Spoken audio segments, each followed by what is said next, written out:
We want the lovely and talented Ann Hettinger from Concerned Women for America, that you heard about some of the work that they're involved in the ground game, if you will.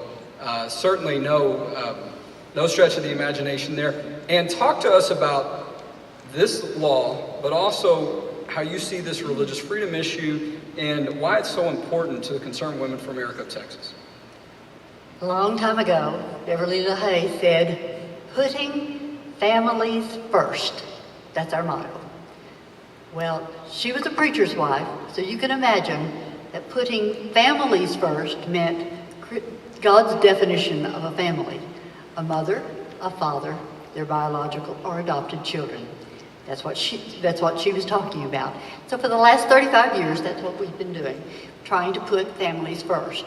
We know that in this day, where we have gender confusion and all sorts of things like that, that children are the big losers. We just know that. And they've grown up now into a culture where for the last 30 years or so, there's been more confusion every single day about it. I just want to share with you something that I found today that was very revealing to me. Ran across in one of our brochures, one of our CWA brochures, this. In 1972, the homosexual community came up with Gay Rights Platform. Let me tell you what it says. It says, repeal all laws governing the age of sexual consent.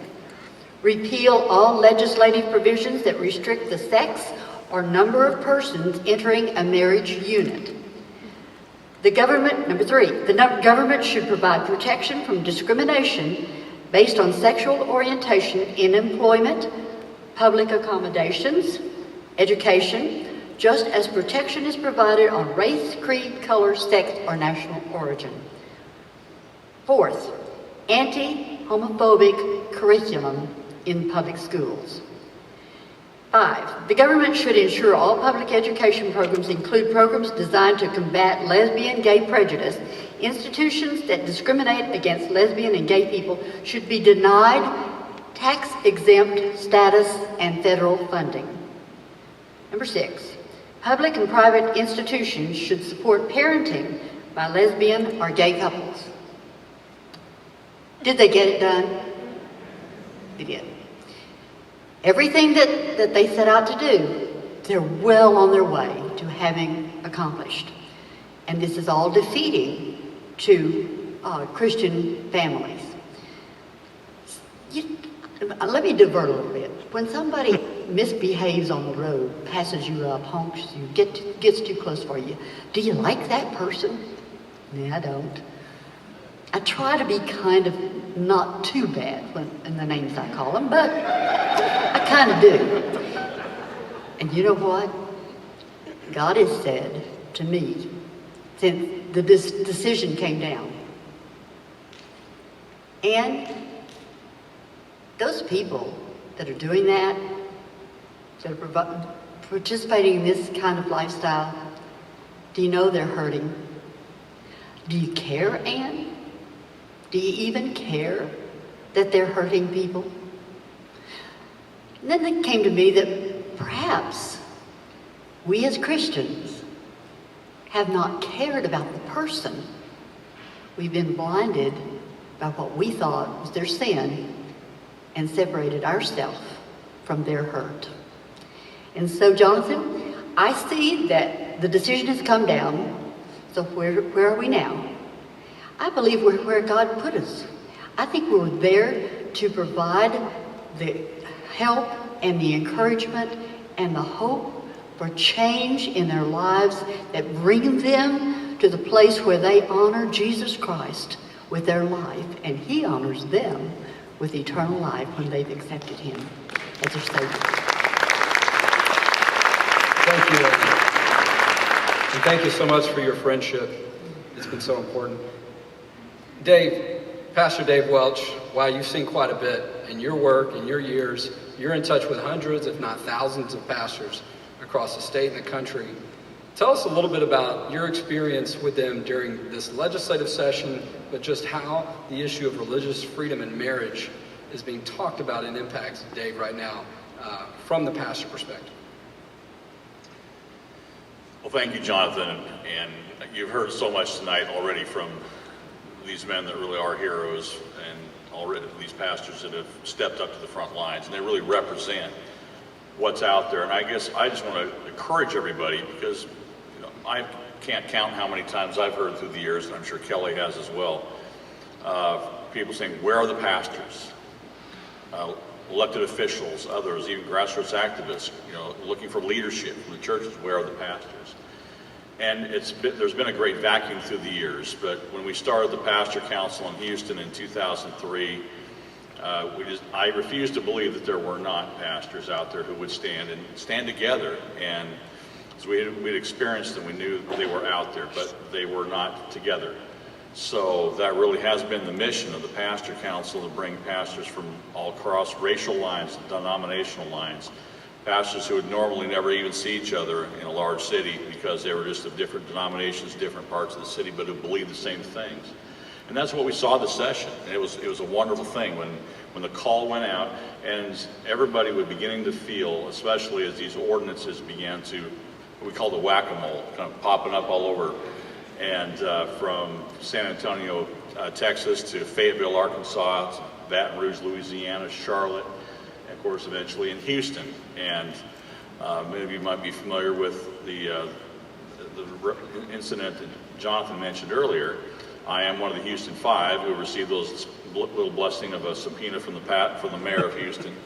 Not just demanding sermons, and that's one thing I just want to say real quick, because I think this is what began to really help the pastors there and many other places understand, because God used that one little part of that big battle for righteousness in the city of Houston to ignite pastors and churches all across America, and with the shock and realization that the power of government could reach into the church itself, not just the sermons, but there were 16 other categories of information that the mayor demanded that we turn over at the threat of criminal punishment. That included all texts, communications, emails, sermon materials, notes, books, anything to do with homosexuality. Literally, we have to empty our shelves and our file cabinets, our computers, of anything on these issues. It was as close to anything I've seen of Nazi Germany on our soil. And so those things began to really serve as the wake-up call to the pastors. And we've seen, and I want to commend the pastors in San Antonio who rose up magnificently and organized there and have since. And this session, when we began to look forward and realize that these issues were coming, the Supreme Court decision ominously looming over, that they realized it was time for us to get proactive. And when Attorney General Paxton reached out and asked us to host some conference calls for pastors around the state, and just the big process of hosting those calls and getting the pastors connected up, we got word fairly quickly that the rumblings were being felt already at the legislature, and thanks to the great work on the ground there of Jonathan and so many others and the teams there, and Ann and those that are literally up there every day, when the pastors showed up, and the wonderful thing to me is that the pastors, again, of every color, church size, denominational background, geography, spread literally from Corpus Christi to the Panhandle, from Beaumont to West Texas, and helped to send a message to our legislature that, yes, we care. And more importantly, I think what we began and really set the tone, and this is now our challenge to the pastors, every pastor, is show-up time doesn't just happen once every 2 years. What we realize is this is a matter of stewardship, and you either are a good steward or you're not. And the reason we're here is because we've not been, as was mentioned earlier, fundamentally.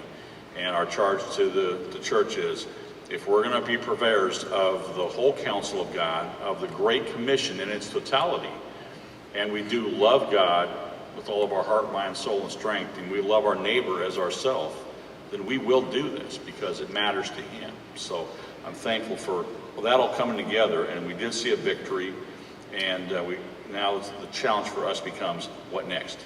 That's right. Well, and there's such a diversity of churches and leaders that got involved earlier this year. But you even saw the names of Ed Young getting involved, from pastor in Houston. You saw Tony Evans of a huge church here in the South Dallas area. Also Jack Graham of Prestonwood, not far from here, get involved. And so many people, that names that were a little bit more recognizable. Robert Jeffress, I believe, from First Baptist Dallas, put his name to a letter on a lot of these religious freedom and marriage issues. So you're seeing a lot of synergy on this issue.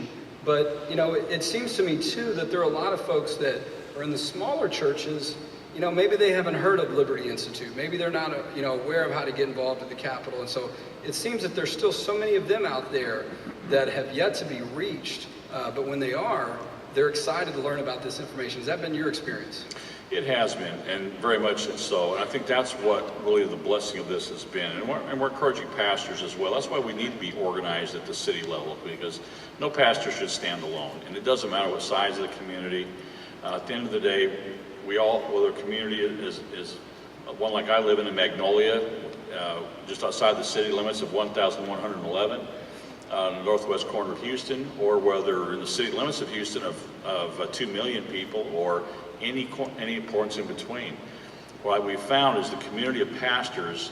I had a call last week, in fact, some of you are familiar with what happened in Waller County, the incident that received national attention with the young lady that was arrested and then committed suicide in the jail, and the upheaval that's been going on over there. We called pastors together out there in Hempstead, a little small community out there, but black and white pastors coming together, and they all knew each other.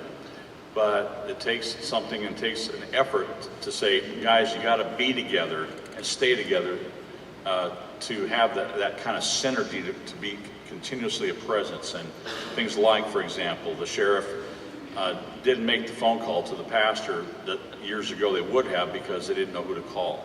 And would that have made a difference? Those are very practical things that every individual pastor, by being connected with those in the community, can be an influence on a regular basis. And for the next election, the next legislative session, and all the things going on in between. If I might just say one thing real quick, because some of you may be curious, and this is because this has been a big issue. We won our lawsuit against the city of Houston. The Texas Supreme Court ruled 8-0 on July 24th. The city of Houston violated the law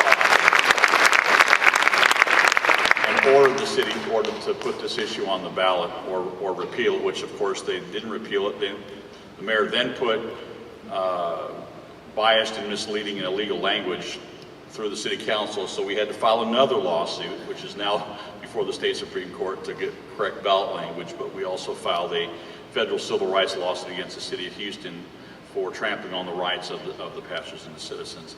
So, one thing that I've seen that's really been wonderful, through a year-long battle between city council and the courts, of something that's really unprecedented. I saw pastors coming down to the courthouse for a 3-week trial, day after day, black pastors, Hispanic pastors, Anglo pastors, large church, small church, standing together in that courtroom, out in the hallways, never wavering. So I just want to tell you, that God is doing a work in all this. And so pastors, be encouraged, be bold, and we will see him do things that we could have never envisioned. Seen pastors and churches coming together that have never been. And if it takes a little threat or even a little reality of persecution to get us there, I guess that's his means right now. Well, and if we'll just step back on to the subpoena issue too, in Houston, the mayor of Houston, as I recall, she went ahead and withdrew them, but in her speech and discussion about it, seemed to suggest that she didn't see anything really wrong with what she was doing, but she was getting a lot of pressure, and so you just can appreciate for a minute, if you're a pastor and you're dealing with that issue and you've got the city government coming after you, that's a real threat, and an ongoing threat, if you will. Am I correct? She didn't necessarily say that she thought she did anything wrong, but there was some political pressure, whatever, so she decided that she was going to withdraw them. But it seemed like in her heart and spirit, she didn't think there was anything wrong with attacking the First Amendment rights of the pastor and to go into the four walls of the church. No, you're absolutely right. I mean, it took the mayor weeks and an intense amount of national pressure to finally back off. I mean, she tweeted out, we still have a copy of it, You know, if pastors participate in politics, their sermons are fair game. So no, there was no hesitation whatsoever, and it was a calculated effort. So it's just an indication, a reminder for us. And at the end of the day, what really struck us was the complete absence of not only a fear of God amongst those in these positions, but for also a lack of respect and fear of the church, which again, a matter of the proper perspective of that. It's because we have been absent from the arena for too long, and when we allow people like that to get into positions of power, then frankly we are then become the caricatures of Matthew 5:13. And there's two different versions of persecution. I was saying blessed for those who are persecuted for his righteousness' sake. But if we're persecuted because we've lost our flavor, we're no good for anything except for being cast down and trampled upon. We got to be really searching our hearts, and I think that's what we're hearing tonight. Again, part of this needs to starting with a serious dose of repentance in our spirits and our hearts and our motives as we move forward. Well, and a part of that experience led to people like Pastor Con Nguyen, who left Vietnam to leave tyranny, to come to the United States, to come to America, to have freedom, and then to have himself in that position. When he testified on that, I think it was in the House committee, that was very compelling. And I know he was one of the Houston Five. We'll go to Kelly Shackelford. Kelly, you and your team are litigating cases all across the country. You also provide expert testimony on these issues. You had this big book up here earlier. Well, there it is. With it's a serious matter. It's troubling in some ways, and crack a smile because it's hard to believe that it's so big. But that is really the state of affairs with religious liberty. There have been some successes, but talk to us a little bit about why there's still hope and why there's still good reason to know that you can have an impact and you can win. I mean, I was a part of a lawsuit when I was in law school, and I know what it's like to be a client. When I was at the University of Houston, you can look it up, Pro-Life Cougars versus U of H. We did win that case, by the way. But I know what it's like to be on that other side, even when you have good lawyers, and it can be quite intimidating when you're going up against the government. Tell us about some of your clients' experiences. Yeah, what I would say is we had 255 legal matters last year, and we lost 0. So we can win these cases. And the glory goes to God. It's His favor, and this is His body working like it's supposed to, with these incredible litigators from around the country giving their time, and it really is meaningful to them in addition. But I just say that because there's so much of this is about fear. And I mean, how does Satan always work? Through intimidation, fear, and lies. And so the only censorship that really happens in the country, like let's say with pastors, is self-censorship. Because the First Amendment fully protects them. But there's a lot of fear out there. And that's why, I think people are understanding now that we're in a culture where going along to get along as a Christian doesn't really work anymore. If you actually follow Christ, there's going to be a cost to that. And it's, maybe separating people, but I think people need to sort of think about and make those decisions that when this happens, if they're willing to be faithful and stand, that great things can happen. And I think about 26 years ago when I started doing this kind of work for the first time, if you would have told me you're going to be representing churches, I would have said, this isn't the USSR. And as a matter of fact, didn't you represent this church? We did. We actually did. I forgot all about that. You're right. Yeah, when the city was about to try to mess them around because there was an alcohol goal they had that was a little too close to the church. I'll tell you the one that I'll use back in Houston. We just filed last week. I mean, we've got the 5th Ward, a very tough area of Houston. These black churches that moved in to redeem that community. And over decades, they have begun to change that community and redeem it, and they bought more land and they're doing more. So what happens? The city of Houston decides, hey, this is kind of getting better over there. We're going to condemn the church, take their property, and use it to make money. And so we had to file a lawsuit last week on behalf of these churches and these pastors to say, you're not taking our property. we're the ones redeeming this community, and you hadn't done a thing until you think you can grab our property and make money off of it. But this is the example of it. Every week now we have to represent another church that's trying to just be the church. So it's going to require, I think, more than it used to in the past for Christians. They're going to have to be willing to stand up. But the good news is, if they're willing to stand up, I mean, everything about the laws, the history, the heritage of this country is all about religious freedom, and it protects them. And so really it's just a matter of having courage and really being obedient to the Lord, and great things follow. You saw the life of that one cheerleader. There were 12 cheerleaders. There was a whole community. There's a whole nation. There are people sending them pictures on Facebook from other countries saying, look at what we're doing with Scripture because of your example. So That's we need powerful. to take advantage of those opportunities.